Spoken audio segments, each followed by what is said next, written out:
Bonjour à tous. Sabotage des gazoducs Nord Stream et Nord Stream 2, la vérité est en train d'éclater. Elle est tellement bouleversante qu'elle en est dangereuse.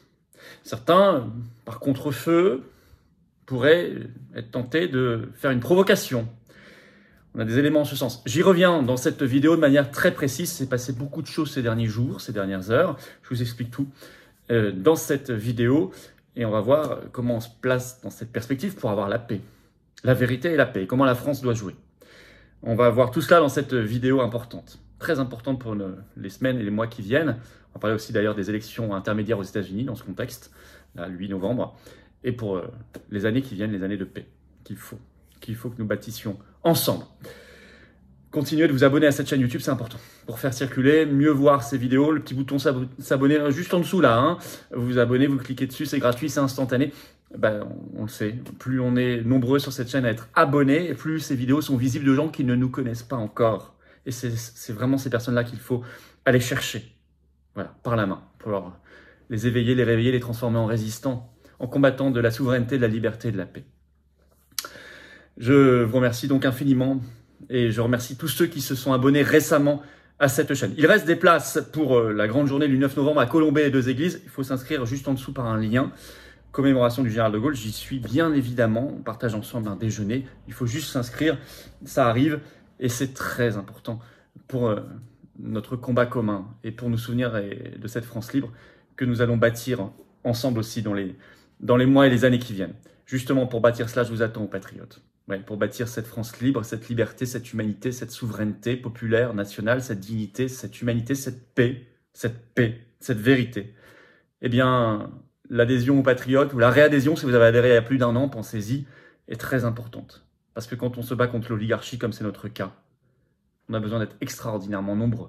Quand on se bat contre l'oligarchie, contre l'opposition contrôlée, on doit être extraordinairement nombreux, rassemblés, unis. C'est tout cela qu'offrent les patriotes. Cette carte orange. Par ailleurs, quand vous êtes adhérent, très concrètement, vous avez accès à des conférences qui vous sont réservées. Vous rencontrez près de chez vous, en métropole, outre-mer, à l'étranger, des gens qui pensent comme vous. Vous êtes mis en relation, en contact. C'est ça qui est formidable. Le lien pour adhérer ou réadhérer, c'est le même. C'est le premier sous la vidéo en description. Il est également en commentaire épinglé. Dans les dernières secondes de cette vidéo, vous le trouverez en cliquant sur votre écran. Sous la vidéo en description, vous trouverez un deuxième lien. C'est pour faire un don de soutien aux patriotes, pour nous aider à faire plein d'actions. Colombey et tout le reste. 19 novembre, grand rendez-vous national, le cortège à Paris. 14h, Palais Royal. On y reviendra. Notez d'ores et déjà. Tout ça, ça coûte cher. C'est défiscalisé aux 2/3 pour vous, comme les adhésions et les réadhésions. Les dons supérieurs à 500 €, on ajoute quelque chose par ailleurs, c'est expliqué sur le site. Mais quoi qu'il arrive, c'est défiscalisé aux 2/3 pour vous et c'est utile et c'est vital pour nous et les générations qui viennent. Donc bravo aux adhérents et aux réadhérents et aux donateurs et bienvenue aux nouveaux adhérents patriotes. Alors, sabotage de Nord Stream, des gazoducs, la vérité éclate, la vérité approche. D'abord, ces sabotages, on le rappelle, sur les 2 gazoducs entre la Russie et l'Allemagne, hein, Nord Stream 2 ont eu lieu le 26 septembre. Le sabotage, la thèse du sabotage est bien sûr confirmée par toutes les enquêtes. Le 2 novembre, tout récemment, nous avons appris par les inspections menées par la société d'exploitation elle-même, parce qu'il y a plusieurs enquêtes parallèles en même temps. Donc la société d'exploitation du gazoduc mène sa propre enquête et elle a révélé la destruction d'un tronçon de 250 mètres. Donc c'est du sabotage maintenant sûr à 100%. Par ailleurs, on le sait par une dépêche de l'AFP du 28 octobre, je cite, la justice suédoise, qui enquête, va procéder à une nouvelle inspection près des gazoducs Nord Stream 1 et Nord Stream 2. Et l'AFP ajoute, je cite, que les forces armées suédoises vont apporter leur aide à l'enquête. Bon. Mais la Russie, elle aussi, avance et promet des révélations mondiales. La Russie avance. Le 29 octobre, pour la première fois, à l'époque, le ministère russe de la Défense annonçait sur Telegram, je cite, des représentants d'une unité de la marine britannique ont participé à la planification, à la logistique et à la mise en œuvre de l'acte terroriste en mer Baltique le 26 septembre. Fin de citation. Ça, c'est l'accusation du ministère russe de la Défense pour la première fois prononcée le 29 octobre. Le 1er novembre, ils enfoncent le clou via un porte-parole de la présidence russe, Dmitri Peskov, qui a mis à nouveau en cause le Royaume-Uni. Je cite ce qu'il a dit, « Nos services de renseignement disposent de preuves suggérant que l'attaque a été dirigée et coordonnée par des spécialistes militaires britanniques. » Très, très probablement, si c'est vrai, ça c'est la conception très otanesque, grand large, traditionnelle du Royaume-Uni, donc avec des forces américaines. Bon. Et par ailleurs, le même jour, ce porte-parole de la présidence russe a dénoncé, je cite, le silence inacceptable des capitales européennes. Le Royaume-Uni a démenti via un porte-parole du nouveau Premier ministre Rishi Sunak.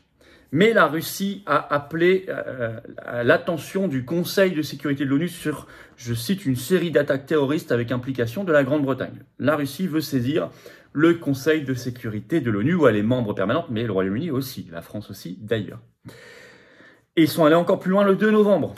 Une porte-parole de Vladimir Poutine, Maria Zakharova, a dit, je cite, que l'ambassadeur britannique sera convoqué et qu'il se verra remettre les preuves nécessaires, celles dont ils ont parlé, sur l'implication du Royaume-Uni, et elle ajoute, le public sera mis au courant de ces documents, de ces preuves. À suivre. Est-ce que ça vient notamment une partie des preuves du piratage du téléphone portable de l'éphémère Premier ministre Liz Truss, qui est resté 44 jours, Premier ministre Royaume-Uni. Là, on va aller dans un article de Libération du 2 novembre pour que vous compreniez bien cette affaire importante.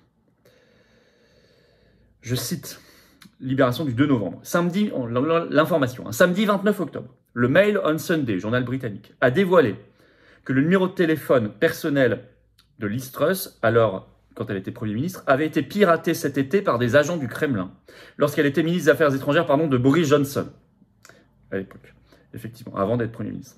Le quotidien explique que cette information avait fait l'objet d'un blackout médiatique et que Liz Truss craignait que l'information soit dévoilée au moment où elle faisait campagne pour récupérer le poste de chef du gouvernement britannique. C'est tout récent.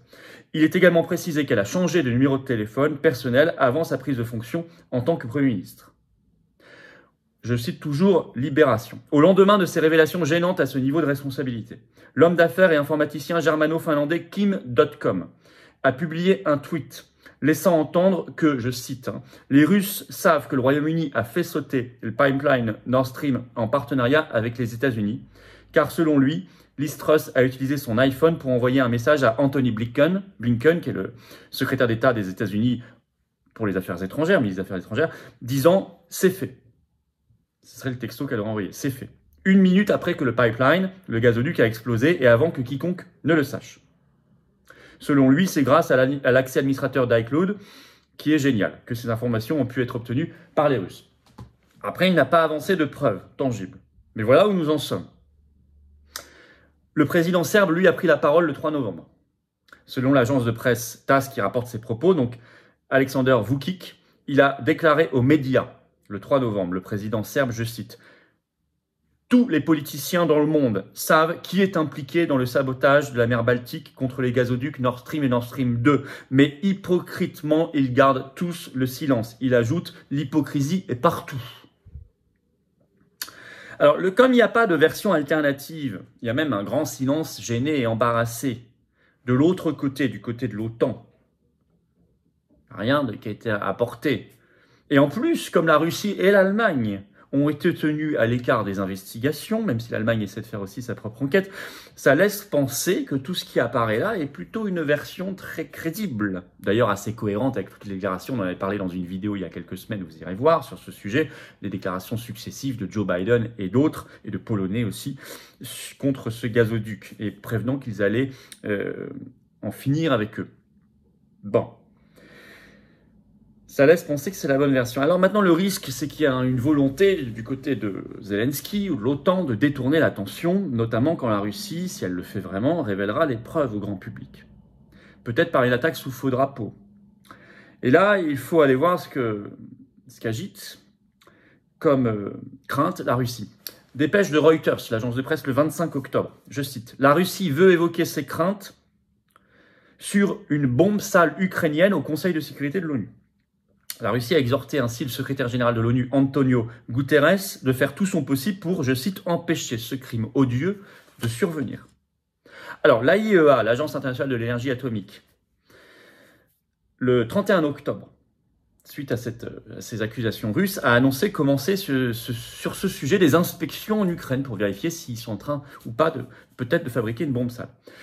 Ça, c'est le 31 octobre, elle annonce qu'elle va le faire. Et le 3 novembre, donc 3 jours plus tard, selon l'AFP, l'AIEA communique en disant, je cite, « À ce stade, aucun signe d'activité nucléaire non déclaré » sur 3 sites ukrainiens qui ont été inspectés. C'est extraordinairement rapide. Hein. Elle annonce le 31 octobre qu'elle va le faire, elle a les conclusions le 3 novembre. Donc c'est une enquête en maximum 48 heures, sur 3 sites différents, quelques heures par site. Moi je veux bien, hein. En tout cas, elle dit à ce stade aucun signe d'activité. Bon, elle n'est pas non plus totalement formelle. Bon, Zelensky a repris l'information en disant c'est la preuve irréfutable que nous ne faisons rien, etc. Pour ce type d'enquête, je suis très étonné des délais. Hein. Très, très étonné. Donc attention. Je dis vraiment attention, parce qu'il y a eu ce sabotage Nord Stream, il y a eu le pont de Crimée qui a été saboté aussi, il y a eu l'assassinat d'Aryadougine et les services secrets américains l'ont révélé. Je vous l'avais dit que c'était bien le gouvernement ukrainien qui l'avait fait malgré ces dénégations. Donc attention à une provocation pour masquer la vérité qui pourrait éclater sur Nord Stream. D'autant que nous sommes dans l'échéance des élections intermédiaires américaines, les midterms, le 8 novembre, où les républicains pourraient prendre l'avantage, la majorité. Eux cherchent plutôt la paix et non pas le soutien systématique à Zelensky. Une provocation est donc fort possible, surtout dans les jours qui viennent. D'ailleurs, certains pays veulent calmer le jeu, s'entend tout cela, comme la Suisse. La Suisse a annoncé, article par exemple de TV5 Monde, le 3 novembre, je cite le titre, « La Suisse interdit à l'Allemagne d'envoyer en Ukraine les munitions de fabrication suisse destinées aux blindés de défense anti-aérienne que Berlin veut livrer à Kiev. » Parce que la Suisse dit ce serait pour nous, je cite, un abandon du principe de neutralité. Et ils ne veulent pas l'abandonner, ce principe de neutralité. C'est de la part de la Suisse une attitude de désescalade, c'est une attitude de paix, c'est une attitude responsable. La Suisse doit sentir sans qu'il y a un grand danger en ce moment. Alors en conclusion, grande vigilance, notamment jusqu'au 8 novembre, élection intermédiaire américaine. Nous devons en tout cas batailler pour la vérité. Et la vérité n'est pas synonyme d'appartenance à l'OTAN, qui est le royaume du mensonge. Attention. La France pourrait jouer un rôle magnifique d'équilibre, de désescalade et de paix, à condition que la France soit elle-même et que la France soit donc libre. Hors Union européenne, hors OTAN, hors giron atlantiste. Pas pour être dans le giron russe ou je ne sais quoi, pour être elle-même. Puissance d'équilibre, de désescalade et de paix. Voilà pourquoi nous nous battons. Et je vous attends dans ce combat. Peut-être en partageant déjà cette vidéo pour faire éclater la vérité. Le lien, pour cela, le mieux, c'est de s'abonner. Ce petit bouton s'abonner, c'est gratuit, c'est instantané. Vous le faites maintenant si vous n'êtes pas encore abonné à la chaîne. Et nous filons vers les 500 000 abonnés. On fera un grand événement à ce moment-là. Bravo à ceux qui se sont abonnés récemment à la chaîne, très nombreux, et à ceux qui vont le faire, je le sais, dans les secondes qui viennent. Je vous attends, aux patriotes. Je vous attends pour adhérer ou reprendre votre adhésion annuelle si vous avez adhéré il y a plus d'1 an, par exemple en 2021 ou avant, pensez-y. Et vous pouvez être un nouvel adhérent, vous serez le bienvenu immédiatement en métropole outre-mer. À l'étranger aussi, nous avons beaucoup de référents et représentants.